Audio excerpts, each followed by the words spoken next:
By wisdom a house is built, and by understanding it is established. By knowledge the rooms are filled with pleasant and precious riches. Proverbs 24, verse 3 and 4. Hello, ladies.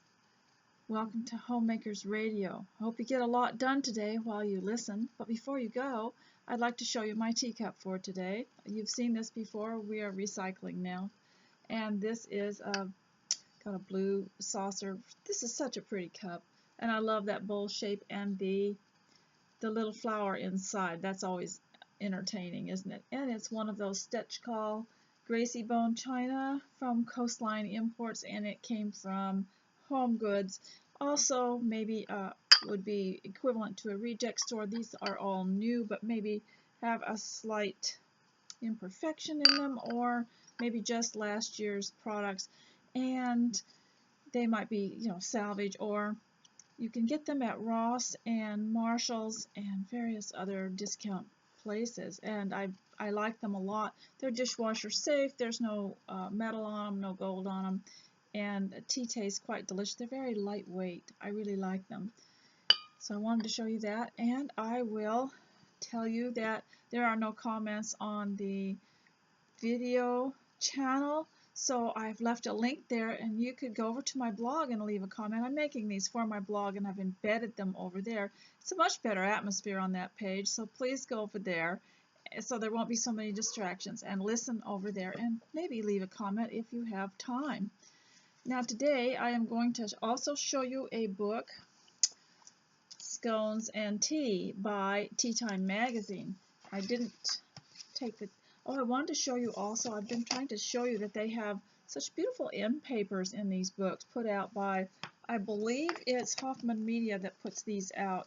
This is an older edition, and let me just look up the date here. You can see I didn't get prepared. It seems to take forever to get prepared to do a video. I see so many things at home that need to be done, and I'll stop and do them. And this is 2011 by Hoffman Media. Yes, it's a very nice book, very colorful, very, and I'll be reading the introduction to you. It's called Scones and Tea. And I wanted to show you something here.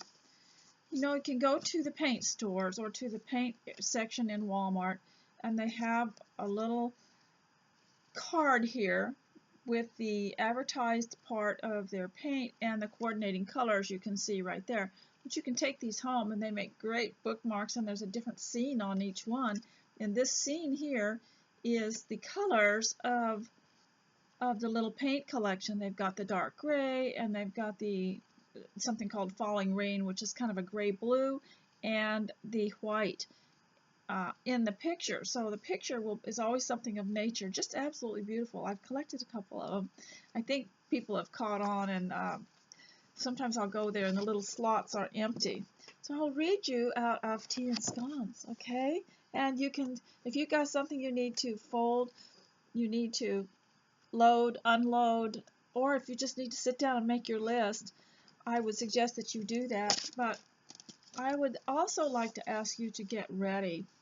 So I'm going to give you your little lecture about getting dressed.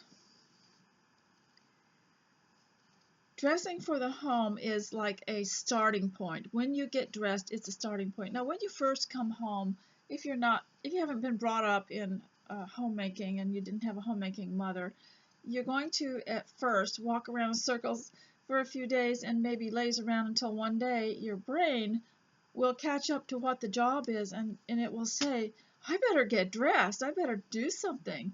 So let me tell you some of the advantages of getting dressed. And even if it's noon, ladies, please go get your shower and start over. Just start over. See what a difference it makes in your life and in your day. Now, it's possible, if you're like me, that by noon you've only got about 2 things done. Today, all I have done is got dressed and got a few pieces got breakfast ready, and also a few pieces of mail sent, and trying to think of one other thing, kind of tidied up my sewing area, and that's about all. I haven't gotten much else done, and things just take a while, don't they? We're not working with a group. You're probably doing it all on your own, and if you have children, their abilities are limited, so it's all up to you. So don't expect in a day to get everything done.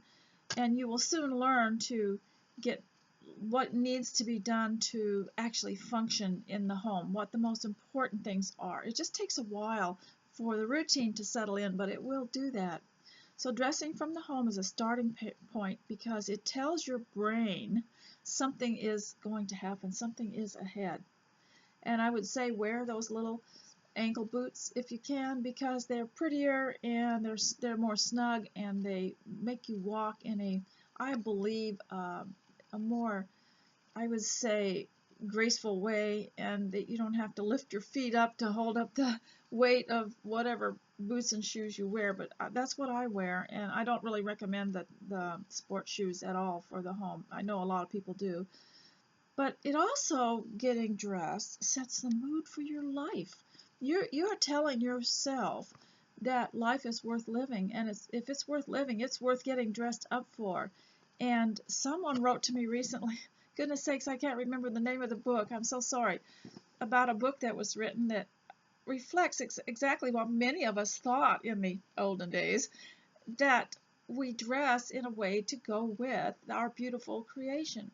And calicos were all about the creation, weren't they? You could go and you could get a beautiful sky blue background with a pretty English daisy print on it, and it reminded you of something in the nature that you had seen. Or what about the sand on the beach, and the ocean in the background, and the pretty snow-capped mountains in the mountain area, or the farming area? And we are tuned into that when we buy fabric for our sewing. And so the way we dress, the way we fix our hair, the way we take care of our skin, it's all a reflection of the beauty around us. And if you don't have that around you, then I would suggest you hang beautiful paintings in your home, so you'll have something beautiful to look at. And you could also go online and go to Hobby Lobby and have some things mailed to you and start fixing up your home. I wish I had brought here the book I was going to tell you about home decorating for, goodness, I don't know what I did with it. It was called Sew No More Home Decor, how you could create decor in your home without sewing. And they were just using cloth and a little bit of glue and making things for the home. So to dress for the home, it sets your mood for life, and it gives life dignity and purpose. So get dressed to perform the slightest thing, and it also will inspire those who behave in an undignified way. Maybe you've got someone at home that just doesn't bother, doesn't get dressed, doesn't even care about what they look like, and are just lazing around. But anytime you've got a more thoughtful person around who is being very conscientious about what they look like, and they get dressed, and they get around and start doing things in a methodical, orderly way, and they have made a list, and they treat their life as though it's important, these people that are lazing around start to get a little uncomfortable, and they will, instead of laying around, they'll kind of move away from you. They'll give you wide berth. And but it also might inspire them. You don't know. They might decide, well, maybe they should clean up something. They see you doing something. And that's one of the things we learned as mothers in homeschooling, was if I would never require of a child anything I was not willing to do myself. So I learned quickly that these children didn't really need to be entertained a lot. They just needed to see a happy, industrious mother. And so I would get busy and sweep and wash dishes and sing as we go. And it wasn't a drudgery, but I was busy. And then they automatically, their little hands flew. They wanted to do things, and when one hand was doing something over here, another hand was doing something over here, and they were always busy, and they never got depressed like some children do, because this movement on my part was inspiring to them. They saw a purpose in life. So be busy and develop a type of skill to pass on to others, even if you have others in your home. Now, one thing you might want to consider is that there will be people in your life, maybe inside of your own house, who will in some way, maybe they don't know they're doing it, maybe you don't recognize what it is exactly, they can thwart you. they'll get up and start milling around where you're working and kind of throw you off. It's like a basketball game, American basketball.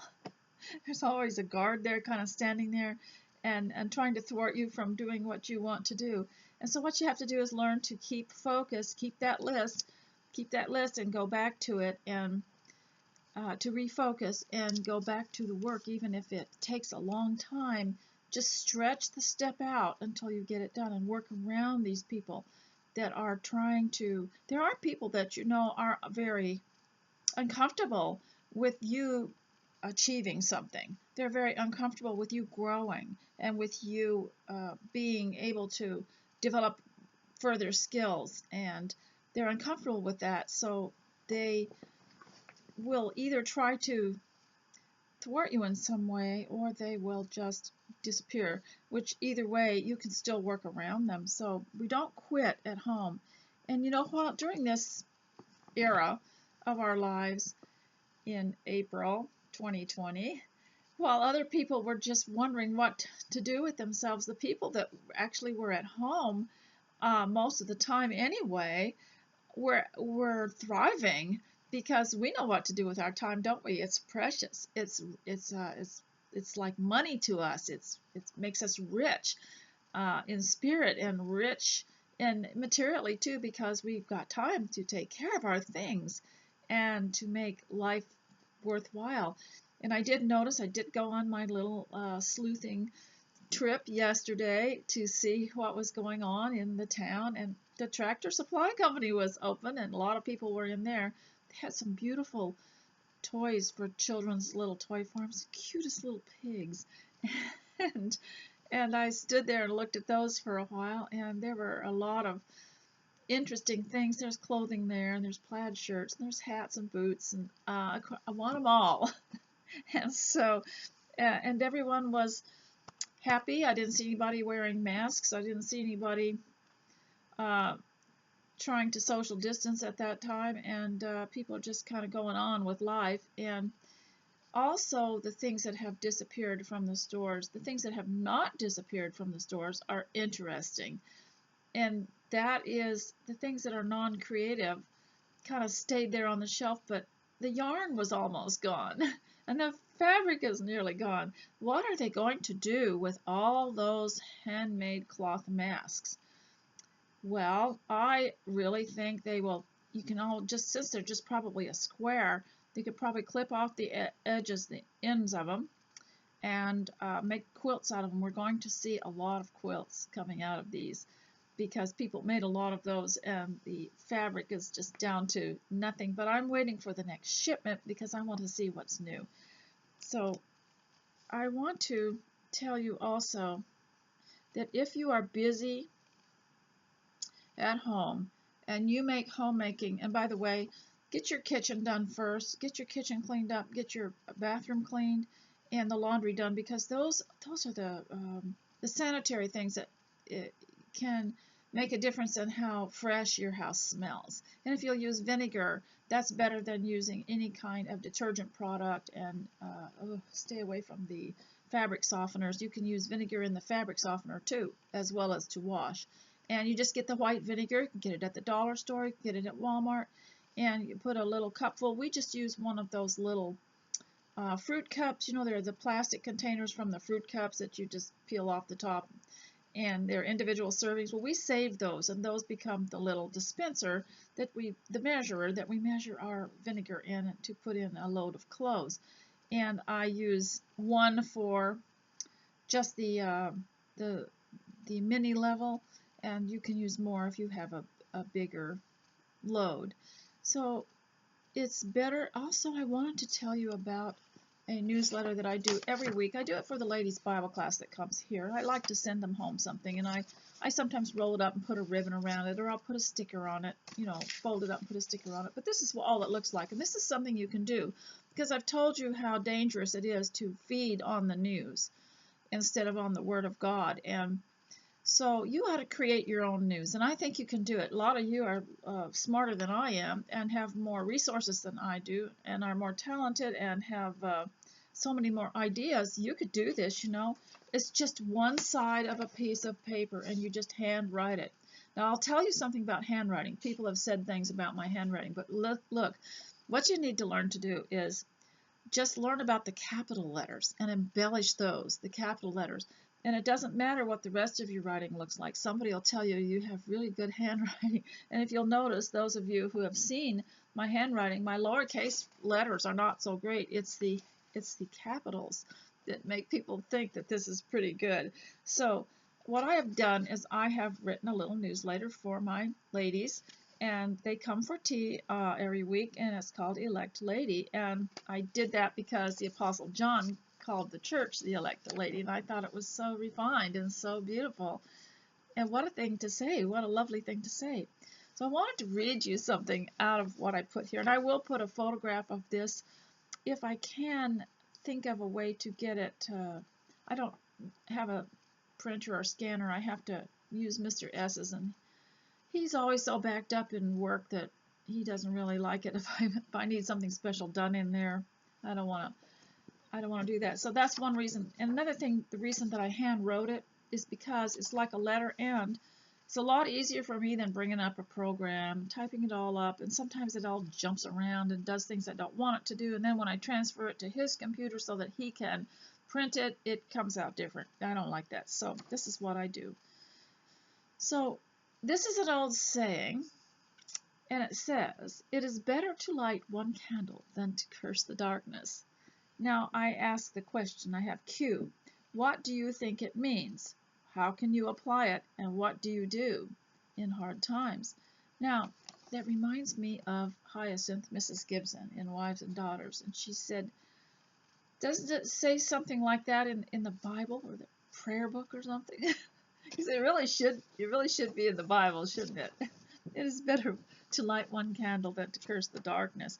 And that's the way we are as Christians and as Americans. We want to fix things. We want to make things work. Instead of looking around for somebody or something to blame and then continually griping about everything, why not just fix it so that we'll be happy and so that we can function in our lives and live for others and live for our families and do the best with what we have. But you're going to run across people. You're going to run across people who will not feel that way. They are eternal pessimists. They have to be. That's what gets their blood going. That's their fuel, is pessimism. And I was listening to a couple of people talk the other day as I was walking around, and somebody was saying, one of them was telling her friend, whoever she was with, that they were going to probably have a really beautiful garden and harvest this next year, because it was the third year that she had planted her garden. And as you know, what is it, the saying? The first year it sleeps, the second year it creeps, and the third year it leaps. A lot of people will quit after the first or second year, not realizing that by the third year, that garden's going to do fairly well. So she said, she's quite excited because she knew she was going to have a really good harvest, and her friend said, well, don't count on it. Can you imagine living in a mind like that has to say something like that? Well, don't count on it. Or if you'll say things are going to get better, and they say don't count on it. Now, of course, we know we've all got people in our lives that will constantly tell us things are going to get better, or that they're going to do better, or they're going to behave themselves differently, and we're thinking secretly, yeah, don't count on it. But to say something like that is to really pour cold water on someone's hope. And it's really wrong not to hope. It's really bad for you. It's bad for others. But if you're living around people that do that and say that little phrase, oh, well, don't count on it, you might want to think of something very witty to say to them. And it might be something like, well, I always count on good things happening. Or, well, it's something I've prayed for. Are you saying my prayers aren't answered? Of course, with a real pessimist, they just might say no. So you just have to learn to laugh at these people, and don't let them put you down. Let it develop into any kind of deep thought on your part. So it is better to light one candle than to curse the darkness. When someone gets sick in your home, or when Maybe someone loses their job. See, all of us have lived through that kind of thing already. So to us, this was just one more, just like it. Well, that would be the day that the mother would clean house and bake a cake, or set out the tea things and have tea. And Mr. S, he's the eternal optimist, and he won't even sympathize. He'll just say, "Oh, well, let's have tea," or "Let's have coffee," and he just kind of celebrates all the time. And so you'll get somebody like that, but um, it's really, really not healthy to go around with a mind that says, "Don't count on it." Well, I just don't see it. It remains to be seen. I think if you think like that, you ought to just keep those thoughts to yourself.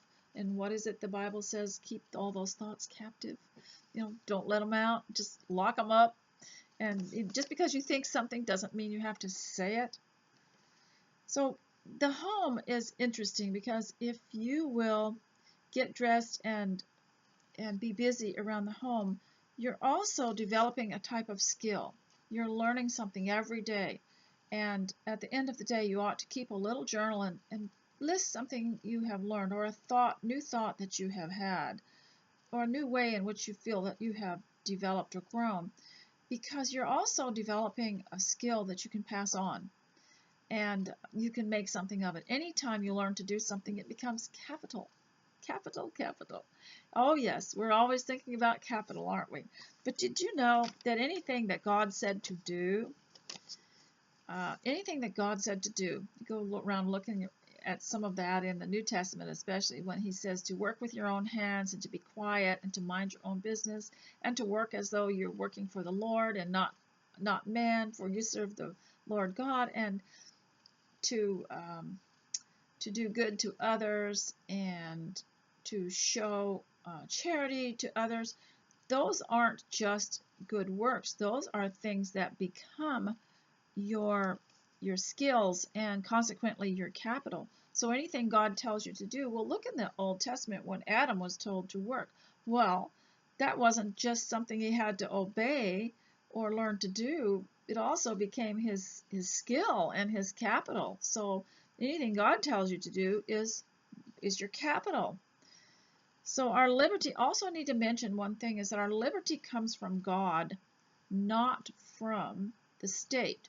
Now, anything God tells you to do is also one of your liberties. So if he tells you to work, if the Bible says to work, that also becomes your liberty to work.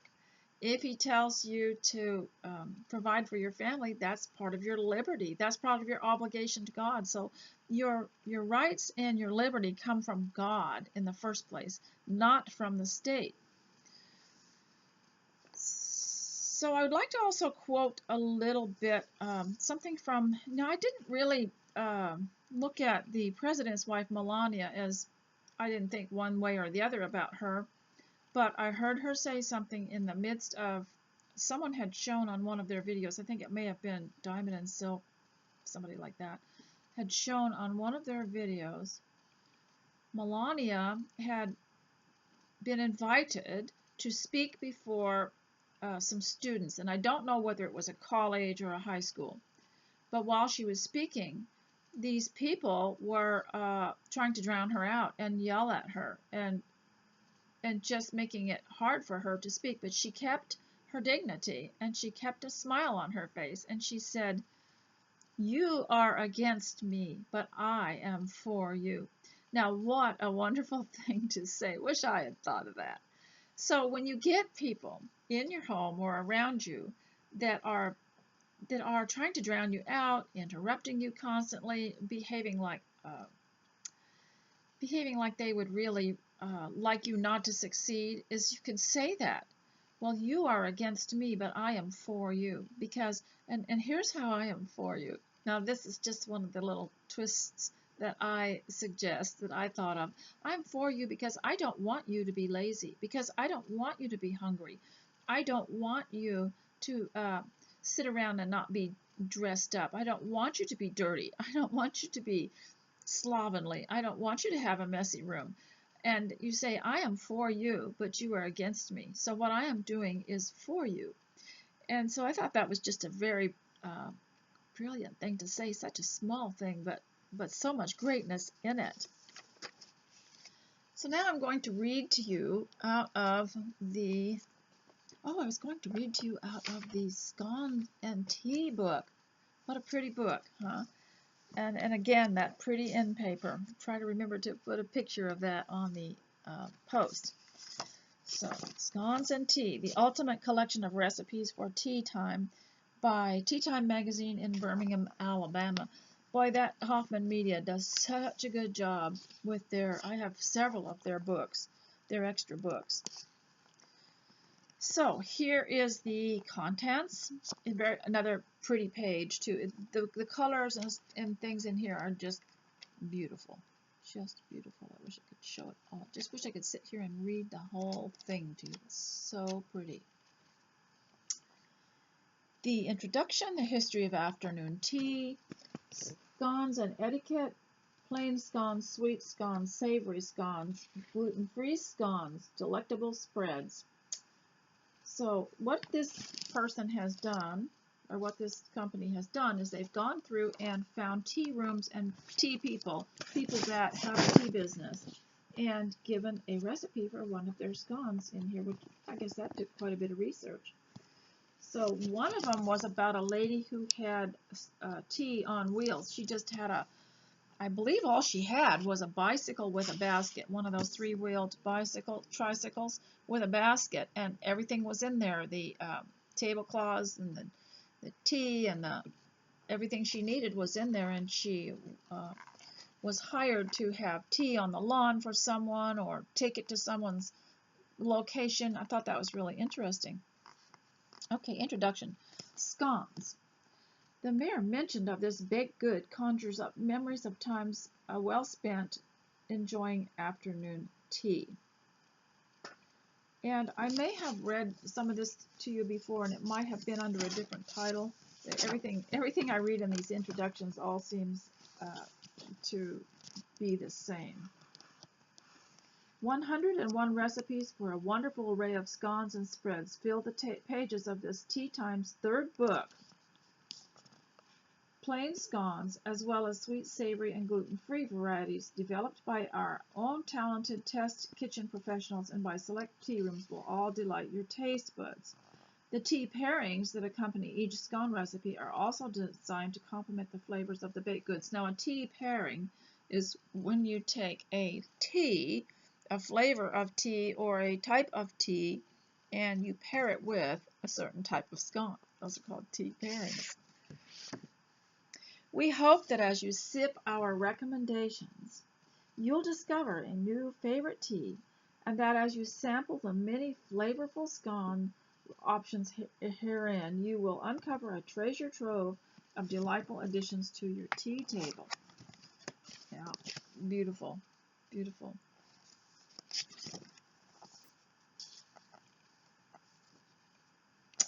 Plain scones. Basic scones are staples of a tea room's kitchen.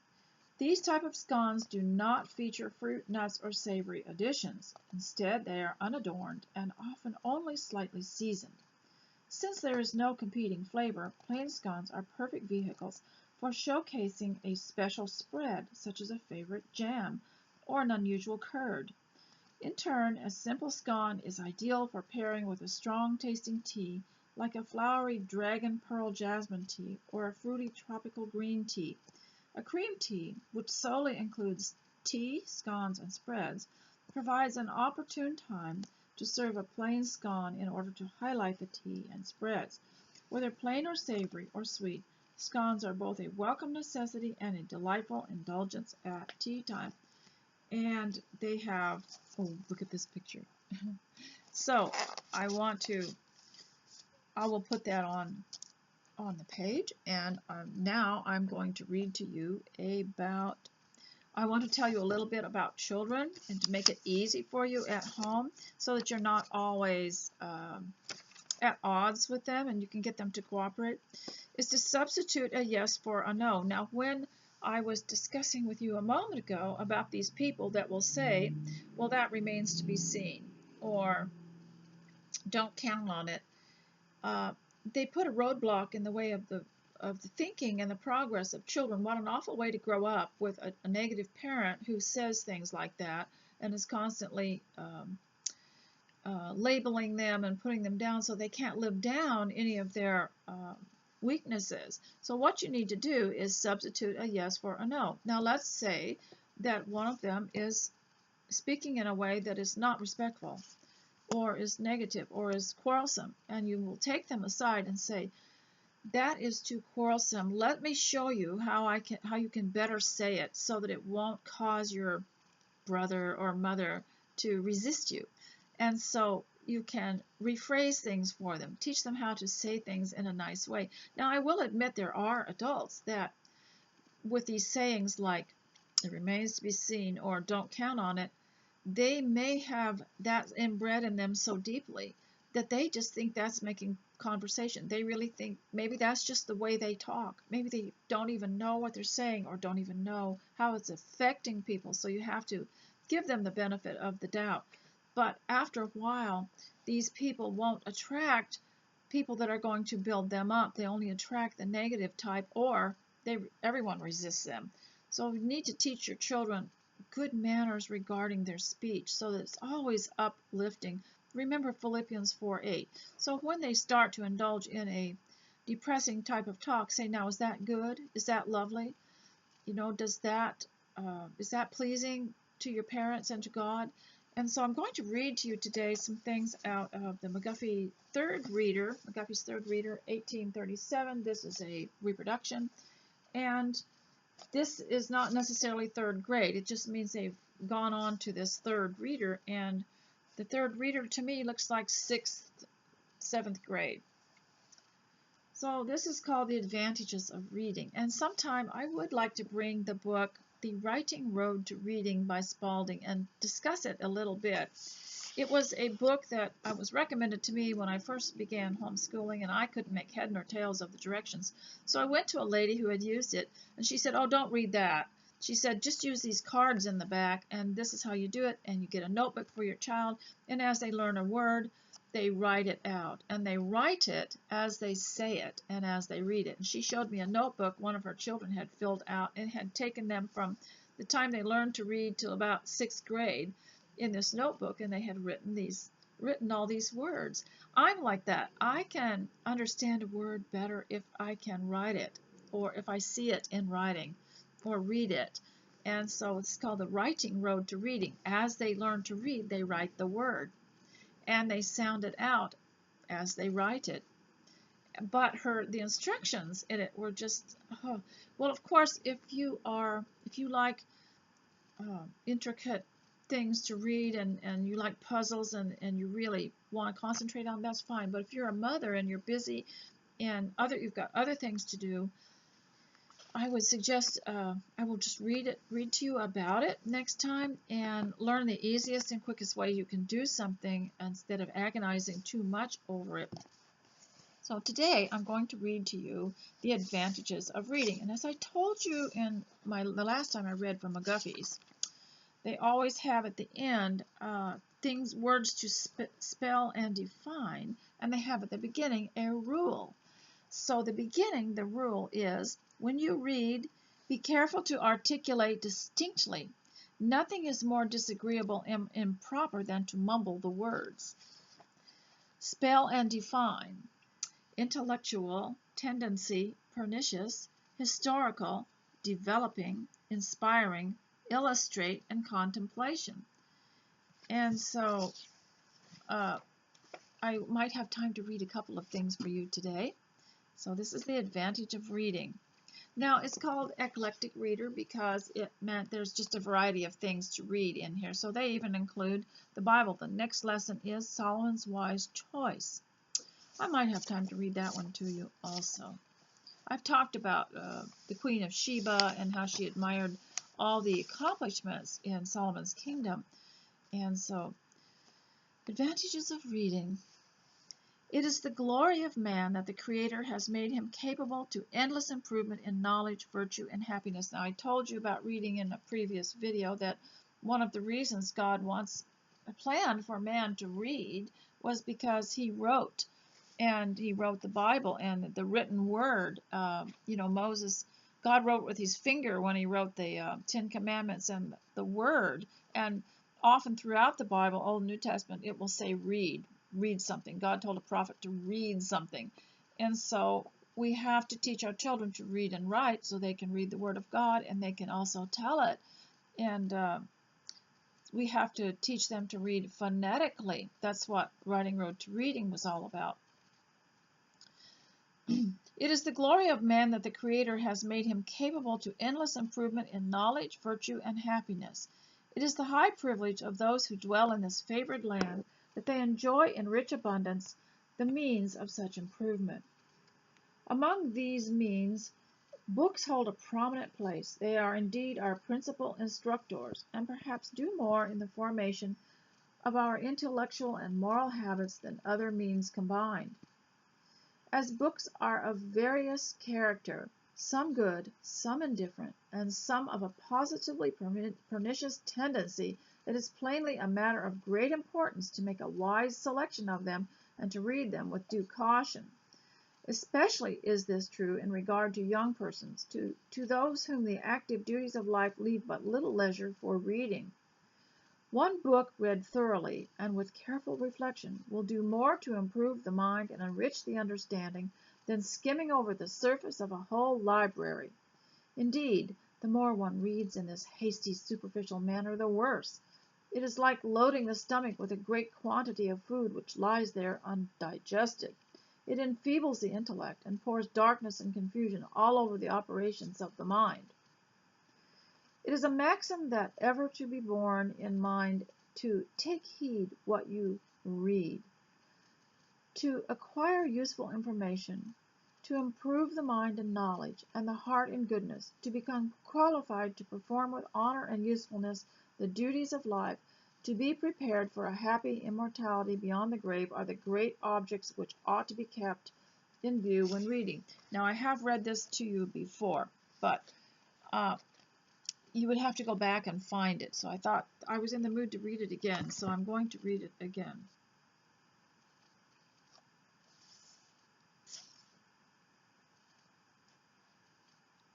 Few authors can be read with more profit than those that illustrate the natural sciences and show their application to the practical arts of life. Authors of this character teach us to read and understand the divine volume of creation. They show us the admirable structure of nature, unfold to our view the beauty, order, and harmony which characterize the works of God. While in the study of these works, our minds are invigorated, our hearts are improved, our views enlarged, and the sources of our enjoyment multiplied. Now there was a series of books called Nature Studies that was for grade school children, and our children just loved them. And I made them little nature bags, and they could go outside and collect things that were in the book to bring in the house and look at and talk about. We would sketch them, we would use them in little vignettes, we would find different ways to admire them and just appreciate them. But going for a nature walk was quite an eye-opener, and even if all you have is a backyard and or maybe plants outside on your balcony, it's a wonderful, wonderful way to teach children, is going for a nature walk. So now I'm going to read Solomon's Wise Choice from the Bible. And here's the rule, and here are the spell and define words. Discern statutes, howbeit exceedeth righteousness and commandments. Now, statutes, from what I can figure out, just from studying the law years ago, I wanted to find out, what the law was about homeschooling, because there'd be a law, but then there'd be a statute under that too. Either was an exception or an explanation or something additional. And so the word statute is used in this one. In Gibeon, the Lord... Wait a minute, here's the rule. When a sentence is quoted in the Bible, it is distinguished by being begun with a capital letter and not with the usual quotation marks, as in the first paragraph below. God said, see, there's no quotation marks on what God said, and it just starts with a capital A. Ask what I shall give thee. Thee and thou are used for you, art, and are. dust for dew, and several other words different from those used in the common style of writing. This manner of writing is called the solemn style and is used in prayer and some other cases. In Gibeon, the Lord appeared to Solomon in a dream by night, and God said, "Ask what I shall give thee." And Solomon said, "Thou hast showed unto thy servant David my father a great mercy, according as he walked before thee in truth, and in righteousness, and in uprightness of heart with thee. And thou hast kept for him this great kindness, that thou hast given him a son to sit on his throne, as it is this day. And now, O Lord my God, thou hast made thy servant king instead of David my father, and I am but a little child. I know not how to go out or come in. And thy servant is in the midst of thy people, which thou hast chosen, a great people, that cannot be numbered nor counted for the multitude. Give therefore thy servant an understanding heart to judge thy people, that I may discern between good and bad. For who is able to judge this thy so great a people? And the speech pleased the Lord, that Solomon had asked this thing. And God said unto him, Because thou hast asked this thing, and asked not for thyself a long life, or riches, or the life of thine enemies, but hast asked for thyself understanding to discern judgment, behold, I have done according to thy words. Lo, I have given thee a wise and understanding heart, so that there was none like thee before thee, neither shall any arise like unto thee. And I have also given thee that which thou hast not asked, both riches and honor, so that there shall not be any among the kings like unto thee all thy days. And if thou wilt walk in my ways, to keep my statutes and my commandments, as thy father David did walk, then I will lengthen thy days.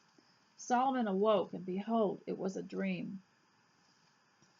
I'm reading out of McGuffey's Readers.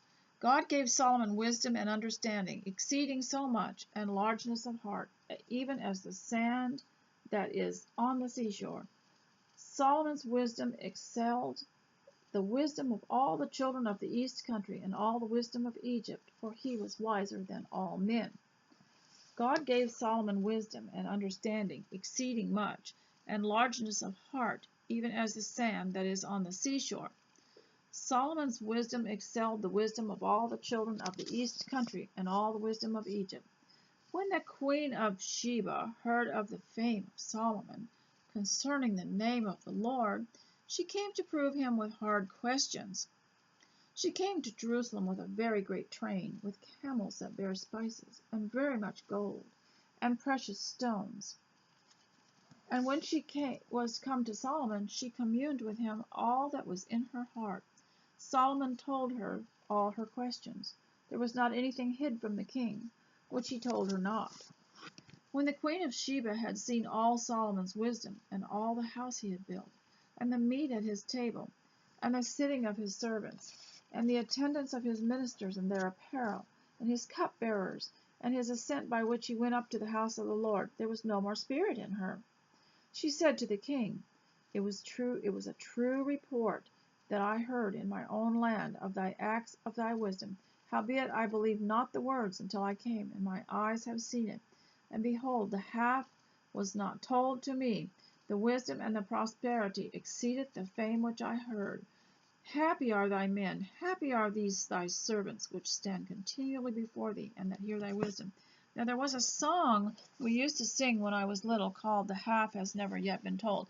I'll try to find that and post that, because I remember that was the quote by the Queen of Sheba, the half has not been told.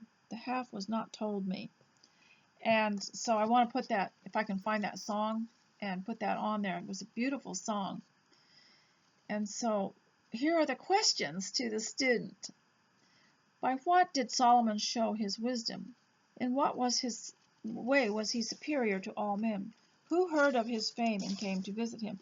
Now, in teaching anything from these readers, or any kind of reader, I always ask the questions first, so that the student will know what he is looking for. Because sometimes after the story, just like myself, just reading these questions afterwards, goodness, it's already slipped my mind. And it was a long story, and it was hard to concentrate on.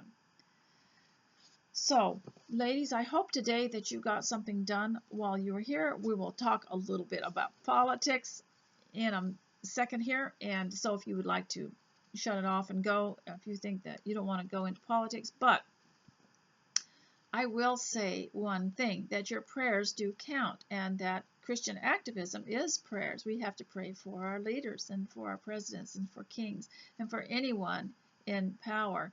And to remember too that in this day and age we have a constitution, and people that have been voted in are supposed to abide by that constitution.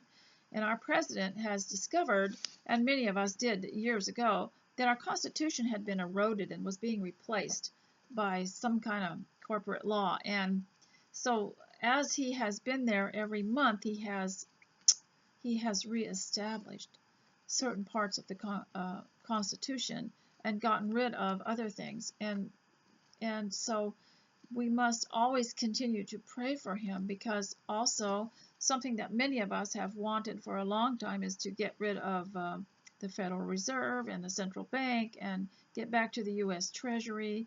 And a lot of presidents that have tried to get that back. I think the last one that did it was Andrew Jackson, and the country was stronger and more prosperous and more peaceful for at least 75 years before these people wheedled their way back in and created contracts and started to take over the money system and tax everybody severely for it and to add usury onto it. But that is all fading away now. So we really need to remember to pray for our leaders, because the people that are in control of this kind of thing, that depend on that huge amount of money, are going to screech and cast dust in the air as hard as they can and do terrible things to make people uncomfortable. You know, I told you that the deep state, that's just people that have been there a long time, and often some of them not even elected, but they are narcissists. And if they find out something that makes you happy and content, they will try to take it away from you, especially if they can make money off of it. And many of us in this period of time, in April 2020, have actually done pretty well. I see people, they seem happier and healthier. They seem rested. A lot of people are sleeping in. Business is going to change after this. There's going to be a different way, because they realize what a good life they have. But since we've done so well, and then I'm sure our governors are going to figure out a way to cut that off too, to make it miserable at home and to make life at home miserable. Maybe charge you more for your utilities, or just make it too expensive to be home. And so just be aware of that. So ladies, I hope that you will remember today to have your cup of tea. Please sit down. If you're having any kind of problem focusing or anything, sit down please and have a cup of tea and get your... I want to tell you about these notepads. These come from the Dollar Tree, and they come 3 in a pack. So this is what I use for my schedule, for the notes. And also be sure to pray every day, to read your Bible every day. Stay away from the news media, and if you just can't resist and you need something, go to the Ron Paul Liberty, go to Black Conservative Patriot. I'm sure there are a lot of others. Someone told me to try X22 Report, and I did listen to it yesterday. It was a bit too deep for me, but it was good. And he does quote some scriptures sometimes. And so try to give yourself a fast from the media. Just try one day. Do you remember I told you the lady that told me she had taken a day and just taken her kids out to some national scenic animal park and spent the whole day out there, and she said by the time the day was over, the tension in her had just depleted, and she felt absolutely wonderful, and even the next day. And she says you see a difference when you have been without the media, without the news, and watch what comes in on your texts, and watch that you don't read it, listen to it, or think about it, or watch it, because it's poison to your home. And I say that kindly to you because I know it's easy to get caught up into it. I have a time or two, and then I realized that whenever the media opens their mouth, they're probably got an agenda. They're telling a lie to get you motivated to do something. And now the big thing is meat. they're going to tell you that there is no meat because the meat cutters are not allowed to go in and cut meat or something like that. So there's going to be a run on meat, and there'll be something when that's over.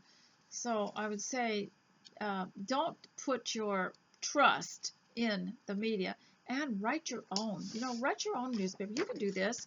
Just draw on one side of it, and have all your children do it too, and you each exchange a newspaper. And I heard about this lady in her homeschooling. Her children were teenagers, and so they have an evening where everyone comes and they have a special project, like to present. Like they'll have a teaching evening, they'll have a creative evening where they'll show something they created. They'll have a teaching evening where they have read something and they want to teach you about it. And so you could have a newspaper evening, and everybody bring their newspaper. Or you could write this, and it could be the morning paper delivered to their bedside. And there's so much you can do with this. All you have to do, I'll just read mine, okay? And I'll also put a picture on here. Now, it's an old saying, it is better to light one candle than to curse the darkness. I asked several questions about it. And then I answered the question about paper bag use from the previous one. And this was the responses I got.